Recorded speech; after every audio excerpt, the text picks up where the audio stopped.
Hello everyone, welcome to the Singer household.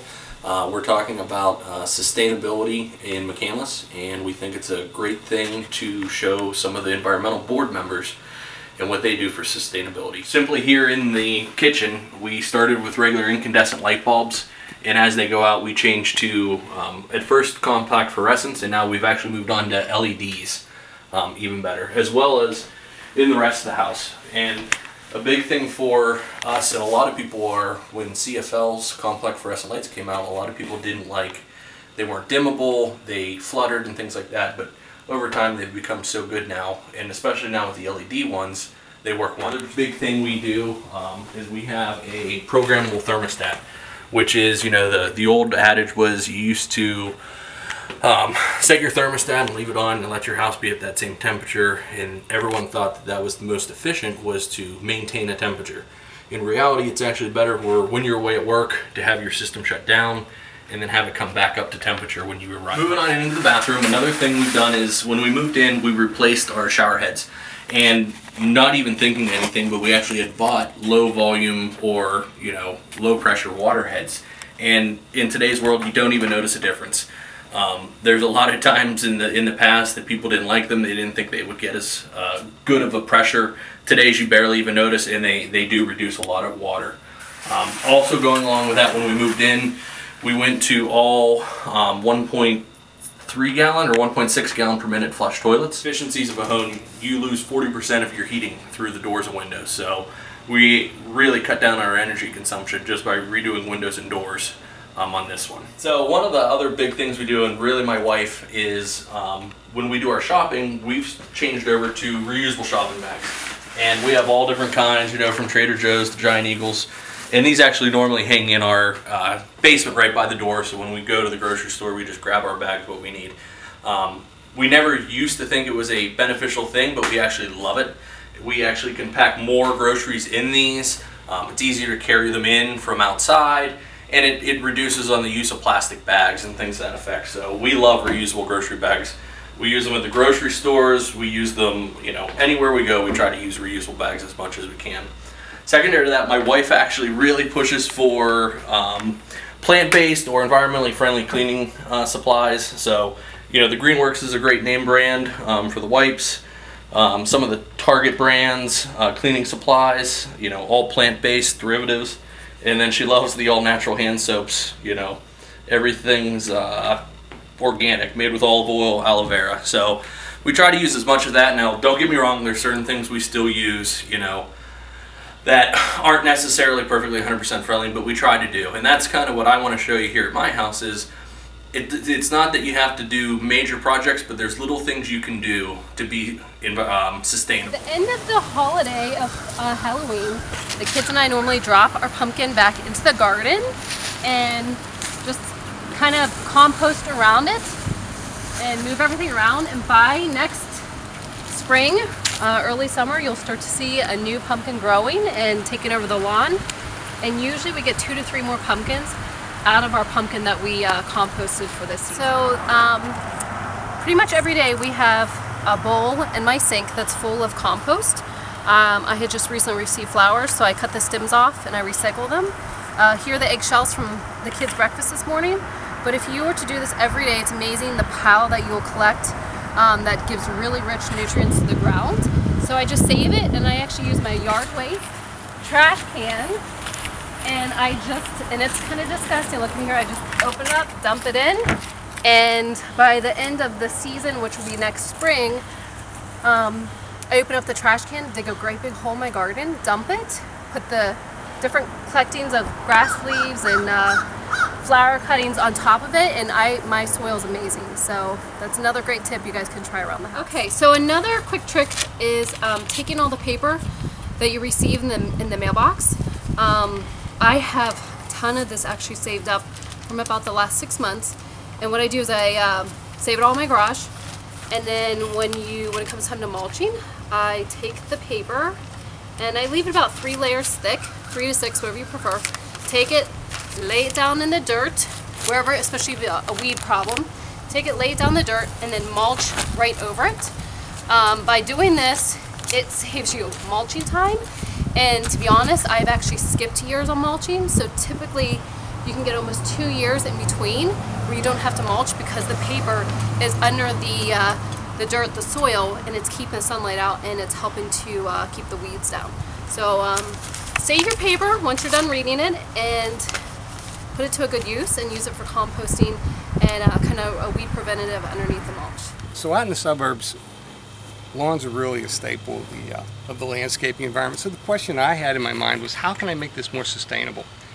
And last year I learned of a fescue grass that you can overseed on your lawn that mixes with the traditional Kentucky bluegrass. The difference is fescue puts down much deeper roots, doesn't need the watering, and it works together with the bluegrass to choke out the weeds. So you reduce the amount of water you need, you reduce the herbicides that you use, and it's disease resistant. So it's great. One of the great sustainability practices that's available to us are planting trees.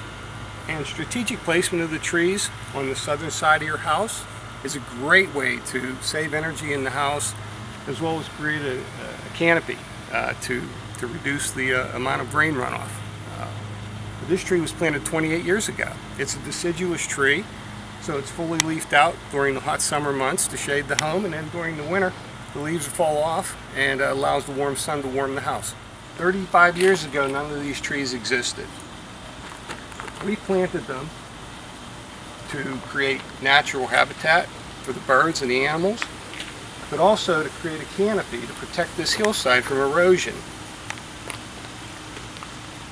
It's important to realize the impact that a forest canopy can have on rainfall and in preventing stormwater runoff and erosion. The National Wildlife Federation Certified Wildlife Habitat Program is a wonderful program to create awareness for wildlife habitat around your home. You know, a great gut check for a sustainable environment is to look at how it supports the wildlife. When you're thinking about starting a lighting retrofit program for your home, think about starting with those hard to reach lights, or the ones that you most frequently use. That's where you'll get the biggest bang for your buck and the most convenience. One other great place to use LED lighting for seasonal Christmas lights. One of the ways that I add convenience to our home recycling program is we stage a collection receptacle on each floor of the house. That way it makes it convenient to capture all the plastic, paper, cardboard, and glass for our single stream recycling with the town. One of my absolutely favorite recycling and reduction techniques is to use rechargeable batteries. You know, technology on the rechargeable batteries has advanced, and sometimes people don't appreciate this is not your father's rechargeable batteries. These batteries retain their charge up to 10 years. They recycle thousands of times. I can't think of a better way to take a toxic waste out of our waste stream and reuse something on a regular basis. I finally got tired of the kids leaving the lights on it when they get out of the bathroom, so I installed this, an infrared motion sensor. Works great, both manually and automatically. Okay, one of the things that I've found is getting clover to grow in your lawn and attracting the honeybees. And we have a bunch over here. Many lawn control agents kill clover that supports the pollinators, including honeybees. This year I didn't use a general application of weed control agent, and the clover flourished. Use of grass and leaf mulch in the home has many uses. If you run your mower and collect it, the leaf mulch is less likely to blow around and can be used for flower beds or around trees and shrubs. This prevents you from mowing too close and damaging the bark. The mulch holds the moisture in the soil and leave a small gap between the mulch and the trunk to keep bugs from getting too close to the trunk. Replenish the mulch as needed. Add some fertilizer since leaves require nitrogen to decompose, and they may release some acid. Gardening at home in a terrace plot, this one's about 20 by 60, can touch over 100 people. Green beans, tomatoes, and squash are heavy producers and grow in small plots. Over the last 5 years, this size garden has produced fresh vegetables for family, friends, and a surplus that has been given to the food pantry of 400 to 500 pounds a year. We do bird feeders and put out the suet. You ought to use the no melt or else the grass will die underneath it. And then I use safflower seed and straight oil sunflower seed. I think sometimes it's the little things that people don't think of that make contributions to sustainability, like saving the mailman's rubber bands. I tie them up in a twist tie, and then once I have enough of them, I just put them in the mailbox and he takes them back. When I'm going on vacation someplace, I'll get a little inexpensive shopping bag and then bring it back. So it reminds me of the trip that I was on, as well as then I don't have to use the bags at the grocery or even other shopping. The garden always produces a lot more than we can use, so we actually dry food, which is better than, more nutritional than freezing food or canning food, and give it away as gifts and use this. These are green peppers here. These are hot peppers. I keep my seeds in here. Now what I do, and a friend taught me this, is that I take the envelopes that I get from numerous things in the mail, and I save these, and when I gather my seeds in the fall, I write the seed, the type of seed that it is, and then I have them in the nice envelope, so I don't have to like this, so I don't have to use new envelopes. I can just use the ones that are sent. The things that you can do sometimes that make a difference, you're surprised. I hide my paper towels. I hide my paper towels under here. So when I'm washing my hands, it's more convenient for me to grab a reusable towel. These are blocks from a retaining wall that I inherited. And so I was wanting to make some kind of walkway through my garden. And you're gonna see a lot of reusable constructions things, some things that were left over from the construction of the house. This is from a retaining wall that I've tried to make use of. This is dryer lint. The birds, it's fluffy.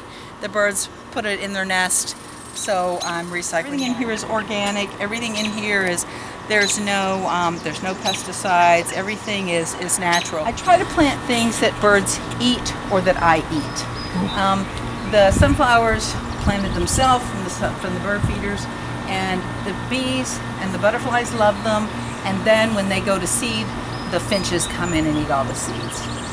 These red ones, of course, the hummingbirds love those. They love red, they love orange. All of this echinacea, this all goes to seed, and there are seeds on those all winter long, so the birds eat all winter long on all the echinacea. That's why I have so much echinacea. This is tansy. This is very popular in the South.